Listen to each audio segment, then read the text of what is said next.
ओम बिर्लाजी हे पक्षपाती धोरण आखतात, पक्षपातपणा ते त्या धोरणानं वागतात हे सूर्यप्रकाश एवढं स्पष्ट आहे. ते एका पक्षाचे कार्यकर्ते म्हणून आज त्या खुर्चीवर बसून वागतायत हे अतिशय चुकीचं आहे. त्यांच्यावरचा जो अविश्वासचा ठराव आहे तो उद्या पक्षश्रेष्ठीच्या निर्णयानुसार काय होईल तो भाग वेगळा, परंतु आम्हाला जे एकंदरीत वाटते ते ओम बिर्लाजी हे पक्षपाती धोरणानं वागतात.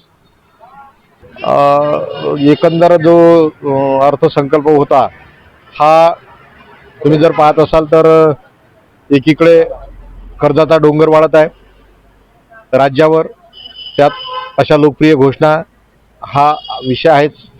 अनेक प्रलंबित काम आहेत ते पूर्ण करण्यासाठी प्राधान्य देणं गरजेचं होतं. अमरावतीत आम्हाला असं वाटलं की जो हा उड्डाण पूल आहे या उड्डाण पुलाची तरतूद त्यामध्ये होईल, कारण त्यामध्ये या बजेटमध्ये ती करणं गरजेचं होतं की जेणेकरून अमरावतीकरांचा फार मोठा एक विषय आहे तो विषय मार्गी लागलेला असता, परंतु आज वाहतुकीची कोंडी किंवा इतर विषय त्या पुलामुळे खूप निर्माण झाले आहेत. तो विषय बजेटमध्ये त्याची तरतूद 200 काही कोटीची ते करणं गरजेचं होतं, ती केल्या गेली नाही. मला एकंदरीत असं वाटते की कोणातरी एखाद्या व्यक्तीला वैयक्तिक काही कोटी देऊन त्याचं सांत्वन केलं गेलं, तिकीट न मिळाल्यामुळे सांत्वन केलं गेलं असं मी म्हणेन.